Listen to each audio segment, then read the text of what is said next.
Hey y'all, hey, it's JJ Conway. Welcome to Building Wealth Together, where our goal is to help you walk in abundance and leave a legacy. It's Wealth Building Wednesday, where we answer your money questions with style and grace. To ask your question, go to buildingwealthtogether.com and click Ask JJ or leave a voicemail at 1-833-4-ASK-JJC. Normally we'd answer questions, but today we've got some wealth building teaching instead. Hey, it's JJ Conway. I want to welcome everybody to Building Wealth Together. I'm super excited for today's special guest. But first, I want to tell you, we are recording live from the NEFI podcasting stage at FinCon 19. Woohoo! Woo. I want to give a special thanks to NEFI, the National Endowment for Financial Education, for sponsoring live podcasting at FinCon 19. If y'all could see the setup we've got going here, it is phenomenal. You've got thousands of the world's biggest money influencers converged in one place, and these awesome podcast stations that just make me feel like a podcast goddess up here, right? So that's enough about me in this situation, but special thanks to NEFI for sponsoring this station. Okay, today we have a special treat for you guys today. All right. A strong math and science student at Hathaway Brown School, Monica Jordan had always planned to study medicine. She was set to attend Dartmouth, but by the end of her senior year, she couldn't shake the feeling that her parents had already sacrificed so much for her to attend Hathaway, and Dartmouth would just be another huge financial commitment to her family. So she decided to join the United States Air Force, figuring, hey, after 4 years, she'd finish her education to become a doctor. Now, let me just take a quick aside. I'm gonna continue telling you some more about Monica, but I'm so glad because that was my same thing. I'm just gonna go to the Air Force Academy. I'm gonna get my degree, serve my time, and go on and do bigger and better things. And you know what? Neither one of us left. Right. And that's how we ended up meeting each other years ago. All right, so let me tell you some more about Monica, y'all. Monica's initial 4-year commitment led to an amazing military career, y'all. She was transferred multiple times to different Air Force bases throughout the country, collecting real estate at each location.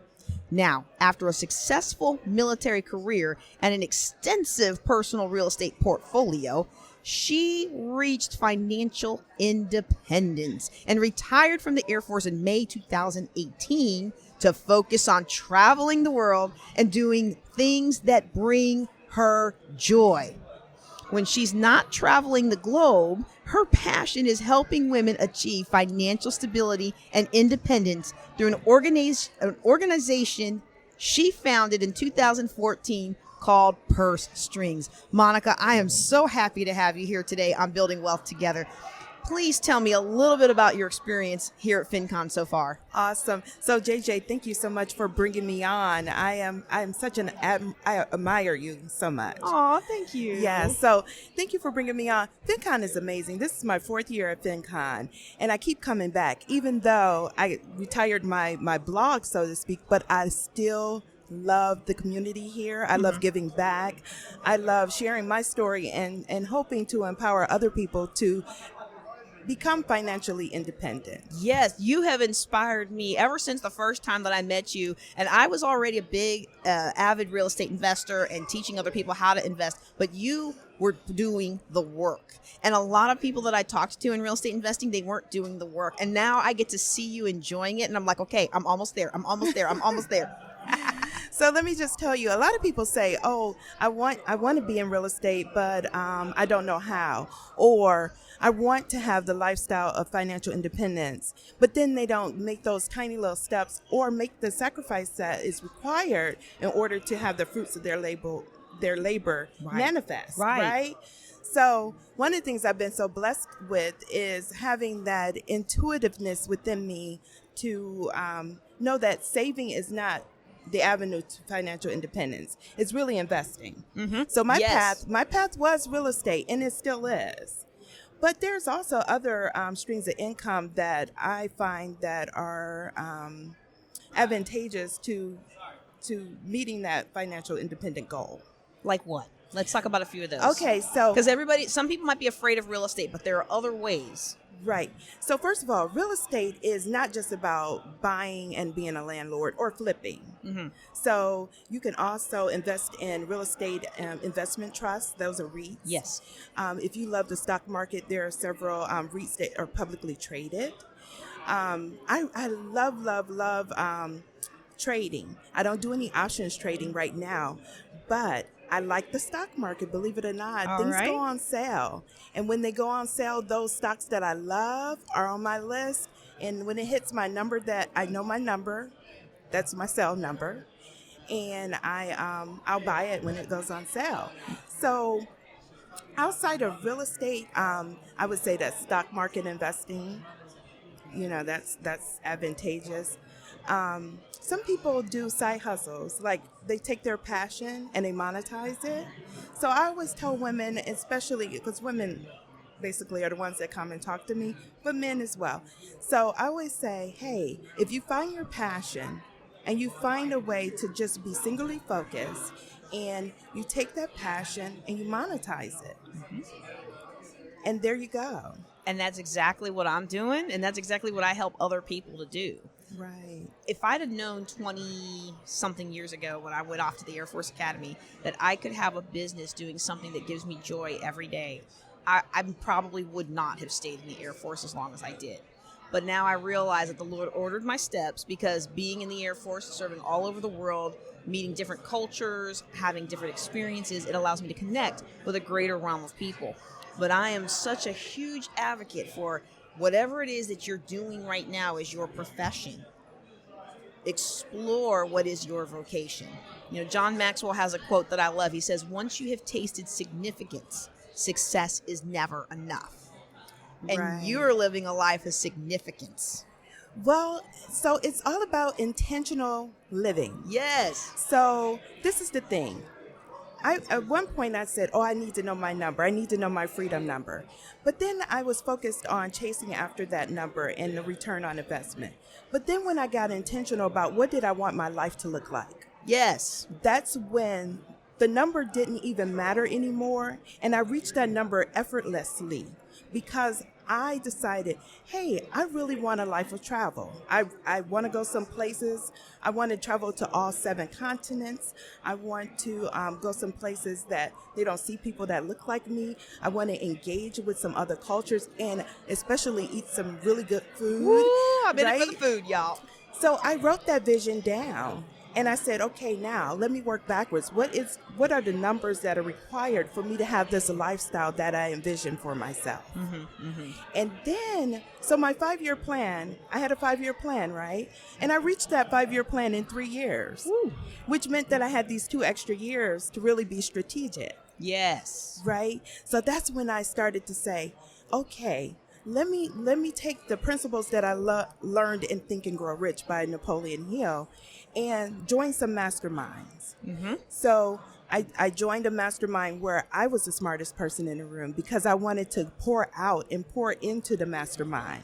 And then I joined a mastermind that's been very beneficial to me where I am not the smartest person in the room and they can pour into me some, right? Yes. So the idea of a mastermind has been very, very powerful. And I used those last 2 years of my 5-year plan to really be strategic about the people I surrounded myself with. Yes. So that when I reached that point of, ending my military career and realizing that my identity as an airman in the Air Force is not my identity, but I was prepared for this new life. Yes. Now that is so important. We've got like 4 different things I want to talk more about with you. So we're going to need extra podcasts, right? But what you just hit on is a bonus because I think people need to hear that whatever it is that they're doing as their day-to-day job, unless it's aligned with their passion, it's not their identity. And we see that a lot with our military audiences because when it's time to take the uniform off, which is where I'm at now, I'm in the process of making that transition. Everybody has been associated with the Air Force. Everything that we do, everything that we know has been wrapped up so much in that it's very difficult to make this transition. Now, in my case, I had that bad car accident 2 years ago, and I have been being told we're going to medically board you. So I have already been mentally making that transition. When I sit in the classes with folks who are not prepared financially, and more importantly, they're not prepared emotionally and mentally. And that's the important piece, because being prepared financially, believe it or not, that was the easy part for me. Ah, okay. See, people don't tell you, okay, yeah, you need to prepare financially. We all understand that it takes finances to navigate this world. But my emotional well-being, and I had no idea that I had an identity around my military career. Right. Because like you read in my bio, I wanted to be a medical doctor. So by being an engineer in the Air Force, it wasn't really the path that I had selected for myself. It was the path that God had ordained for me, because I met so many wonderful people along the way. But I had no idea that I would have some type of identity crisis when I separated. Me neither. Right. I've been involved in ministry for 22 years. I have been helping people get out of debt for 22 years. I had no idea how much of my identity was wrapped up with that. And so I love the fact that you mentioned the Think and Grow Rich Mastermind, because we're actually about to launch, starting next week, a Think and Grow Rich Mastermind. And so you, for those of you who are listening to this after the fact, you can download that anytime at jjconway.org. It's evergreen, so you can get in there. But we are going to look at mindset, because to me, the biggest piece of wealth building, it isn't the number. Like you said, the numbers was easy. Right. It's the mindset. So can you talk a little bit more about the mindset that you have now that you are living this joyful retired life? So I already talked about a little bit about intentional living, right? Yes. So that's living a life that you design. I am a follower of Christ. So Jesus is the head of my life, right? So I do nothing without consulting him. And with that in mind, I understand that he puts people in your path for a reason. Right. So when I separated, or when I retired from the Air Force, and I started to think, oh my goodness, I really don't have to get up and do anything this morning. What do I do with all this freedom? What do I do with all this freedom? And I had some trouble with that. So I went and got some help. So I prayed. I prayed for a good therapist to come into my life, and she did. And I came to her with, oh my goodness, I don't know what to do with myself. And she made it clear to me. She said, you know what? You don't need to have all the answers. Ooh, say that again. Again. Yes. And it was so enlightening to hear someone, because I'm a type A person, engineer, always straight A student. And I always had a plan. And it's nothing wrong with having a plan. But if your plan doesn't go if your life doesn't go according to that plan, it's okay not to have the answer. Yes. And to have some grace with that. Yes. Because if things don't go as planned, it's not the end of the world.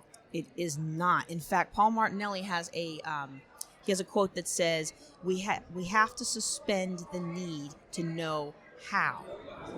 Yes.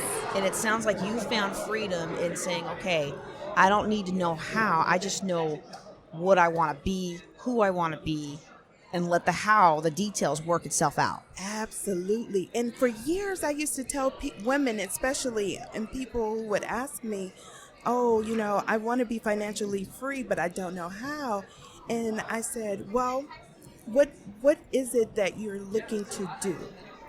Like, what is it that you want to give back? Like, where is your pain point? Where is your passion? And the how will come later. And then when it came time for me to do that for myself, I was like, oh my goodness, I don't know how. Ooh, it's so much easier to say than do, isn't it? Exactly. But things just have a way of working out. Yes. When we set forth with the goal of who it is that we want to be and what it is we want to have in our life, the abundance that we want to walk in, things have a way of working themselves out. It's amazing. Exactly. And to know who you are, and to know, basically, I know who I am. I know I'm a child of God. He takes care of me. Yes, he does. So with that said, why am I worrying? Or why do I need to know the outcome of something? Why can't I just know my very next step? Yes. And that's freeing. It takes some of the pressure off. Exactly.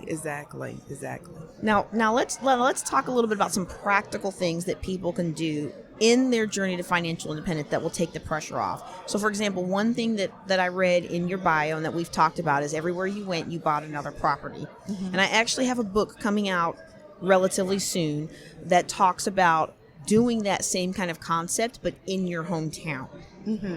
Tell me a little bit about your experience with buying property everywhere you go. Okay, so to keep this very brief, I needed a place to live every assignment that I went to. Well, that's true. So my very first property, I used the first home buyer program. I never used my VA. Actually, I'm still waiting to use my VA on a multifamily unit in Florida. So I needed a place to live. My first property, I used a first time buyer program, and it was a grant. And then when it was time for that 3-year assignment to be over, I took some equity out of that house, paid them back their grant money, and I used the rest of the money and put a down payment on my very next house, keeping that property and renting it out. Therefore, I had tenants in there that were paying the mortgage. Yep. And my next property, I did a 15-year mortgage. So it was a little bit higher than the market rate of the rents around that area, but I wanted to be done paying for those properties by the time I retired. Yes. So I kept doing that kind of cycle where I would use mortgage products in the home that I was going to reside in. And then when I left, I would either convert it, refinance if it was beneficial, take some equity out, and then put a nice substantial down payment on the next home. And I did that 4 times. And then how I ended up with 5 houses in my personal portfolio was that I bought a house near Disney World because I was taking vacations with my daughter down there, and I wanted to be able to write off some of those trips to visit that house. Right. Okay, so that was one thing. And then the other thing that I learned was the power of the self-directed IRA. Oh, yes. So a lot of people don't realize that you can own real estate in your Roth IRA if it's self-directed. So I'm 50 years old. I just turned 50. Looking good too, girl. Oh, thank you. And I'm still able to make some contributions to my IRA. Now, I have no earned income. Most of my income comes from my real estate portfolio. So with that said, by my Roth IRA owning some property, I'm able to have those rent proceeds go back into that IRA. Exactly. And you know the beauty of a Roth, right? Absolutely. Go ahead and tell everybody because I love to hear it. So this is the thing. A Roth, you pay taxes when you make the contribution. That's right. It's on post-tax money, so to speak. So you make that investment in that Roth IRA. Say that Roth IRA has $200,000 in it at this point. It buys a house for, say, $150,000. Now, each time the person that's renting your property says $1,000 a month, they pay that rent amount, less the property management fees, and that goes back into your Roth. I don't take any distributions until I'm of age. So all of that money is growing inside of that Roth tax-free. Tax-free. And that's, okay, say it's $1,000 a month. That's $1,200 minus expenses every year until I get of age. And I don't have to do mandatory distribution on a Roth. So it can keep growing, and it could buy more houses. Yes. So I love a Roth. Well, let me tell you what caused me to finally bite the bullet and get my self-directed IRA. I used to think it was only for people who were retiring and they rolled their existing IRAs over, but I bought a house in Baltimore City for $3,000 cash, and I spent about maybe $11,000 to fix it up. It was estimate $6,000, but then we had to replace a water main, and we had some other concrete work and stuff to do, so it ended up being all in $14,000 total. And I tell you what, that property puts out $900 a month. That's the rent, $900 a month. And I was pregnant when we did it, so I had to hire out the people that did the work. So originally it was going to be a lot less.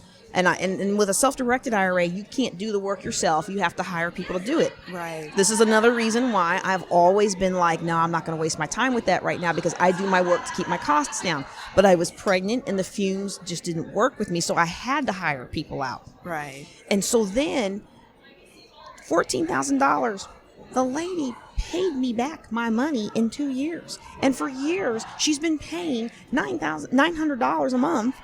and that could be in the IRA growing tax-free. Right. And I was like, okay, that's it. That's the last house I buy, because I paid after tax dollars. I paid people to do, I met all the requirements to get my tax-free money, except it's not tax-free. So for all of you listening today, even if you're a little hesitant, go ahead and open up your self-directed IRA. Start contributing to it if you want to, as if it was your work or your 401k or whatever you have at work. Start contributing to it, so then when you're ready, you can move and you get that money tax-free later on. Yes, and make sure when you do that self-directed IRA, it's a Roth. A Roth, because yes. you can do a traditional self-directed That's as well. true, that's true. But the beauty of that Roth is that tax freedom, because we don't know what the taxes are going to be when we are of age. We don't. And actually, people complain a lot about the taxes of the last two presidents, but these are the lowest tax rates we've had as a nation in a long time. Right. So it's very important. Now, I'm going to add on a little disclaimer, and then we're going to get back to Monica's story with the real estate investing, because we've got about 5 minutes left. When you do self-directed accounts, you not only can use a self-directed Roth IRA for your retirement, but you can also do a self-directed CESA, Coverdell Education Savings Account, for your kids. Now, we'll talk about that a little bit later, but can you imagine doing a flip and putting $40,000 into your kid's child fund? Right. If you got started late in life, you need to come and talk with me or Monica about how you can take charge of your money, because it is never too late. There are always ways for you to build wealth no matter where you're starting, and I'm here to help you do that. Awesome, JJ. I know someone who is using their child's educational IRA to fund private school. Yes, you can do that with a Coverdell. So that's an awesome vehicle. And the funny thing is as a financial planner, for years I would tell people, no, do a 529, because you can throw unlimited money in there. But I didn't know that you had the ability to do a self-directed Coverdell, and that you had the ability to leverage $2,000 a year to $60,000, $70,000. So if your kid wants to go to college and you've learned how to invest in real estate, but you never had time or money to save up until then, boom, now you can get it done. Right. And it's just amazing to me. There are so many financial products out there and so many tips and tricks out there that most of us don't even know to go look for. And that's why I want to encourage everybody listening today to really connect with other people of like mind, people like me and Monica who want to help educate you, who want to help you get ahead. Now, we've been talking a little bit about the details and the nitty gritty. We've talked about having a plan. You got to have a plan. And being intentional. Absolutely intentional, and having a vision, because that vision is very strong, and you need to see that vision. Visualize yourself enjoying your best life. Yes. Because to be quite honest with you, the life that I'm living today, traveling the world, going places, being location independent, is not necessarily the life that I dreamed about. It's bigger. Woo! It's bigger, and I know that has a lot to do with the fact that I've been very intentional about where I invest my money, having my money work for me because I don't want to work, and knowing that there are people out here that are smarter than me. Yes. that can pour into me. And JJ, you're one of those people. I really, really appreciate you. It's a symbiotic thing. Mm-hmm. I appreciate you too. That's the mastermind, right? Exactly. Because even with just us two here, we're masterminding. Absolutely. And we've got a few more minutes left before I need to wrap it up. But there's something that you had mentioned about being intentional, having a plan, having a vision, and then now the life is even greater than what you imagined. Absolutely. Like here at FinCon, I didn't talk about this is an amazing group of people, right? The energy. Mm-hmm. And to have that energy that I can go anywhere and receive that kind of positive energy. Yes. This is amazing life. Well, we're going to talk a lot more about this in the Think and Grow Rich Mastermind, because who you surround yourself with, the energy that you surround yourself with, is so important to helping you achieve your goals. Right. When I was growing up, debt was just a way of life, and real estate was for people who had money, and investments were for people who had money, and I know people today who make $40,000 or $50,000 a year, but they're still able to retire in comfort and with the high life because they planned. And one of the things you said really stuck out to me, and I want to highlight this for our listeners today. You talked about buying properties and you did a 15-year loan because you knew you wanted to retire and you wanted that property to be paid for. Right. So all of the properties in my personal portfolio are free and clear. Like I don't have a mortgage on them. And then there's some properties, like, for example, of course, in my IRA, those properties are free and clear. But I love the power of syndication. Mm-hmm. That's where, other accredited investors and we get together and we put our money together and we buy apartment complexes. Yes. Now, sometimes we'll leverage, which does reduce your return on investment, because it's way better if you could just buy the property free and clear and then you have your expenses and See, I'm not the only one that believes that, y'all. So you heard it from somebody else. Yeah, because, there's just a comfort level. I'm traveling the globe. I don't have time to be thinking about all these mortgages floating out there, right? Well, and you know, I got a call yesterday from a friend who's trying to decide between two very poor quality renters. And I was just like, I would pick neither one of those people in my house. And she was like, look, I got to get this house rented out. And for me, knowing that my property, my rent house is paid for, and this person and that person, I can let it sit. Exactly. It's freedom, and it takes the pressure off. Right. And that's what we want. We want a life of freedom. Right. All right. Now, I'm going to help you along your way to freedom. So for those of you who are listening, if you have not already, go ahead and register at jjconway.org, and you will be able, you subscribe for free, and registering for our online academy is free as well. You will be able to access courses that will help you transform your mindset so that you can turn around 7 years from now, 5 years from now, 2 years from now. Maybe you're like me and you had life knock the wind out of your sails and it's taken you 10 years to get out of $845,000 of debt. If you're like me, it might take a little bit longer, but you too can walk in the life that you dream about. And just like Monica said, if you will start being intentional today, you will turn around 10, 15, 20 years from now, and you will be amazed that your life is bigger, better, more significant, and more impactful than you ever imagined. Monica, thank you so much for being here today. If someone wants to follow up with you, how can they get a hold of you? Well, the best way to follow up with me now, since I'm traveling the world and not really doing a whole lot of work, is to go on Instagram and follow me at Ms. Purse Strings, and that's MS Purse Strings, one word. All right, y'all, you heard it here. I'm JJ Conway. I want to thank y'all for being on the line with us today. Please make sure you subscribe and download and forward to a friend because, hey, we're all here building wealth together. Y'all take care and be blessed. Love the podcast? Be sure to like, subscribe, and forward to 3 friends. You can ask a question or take a life-changing class at buildingwealthtogether.com. Now, go walk in abundance and leave a legacy.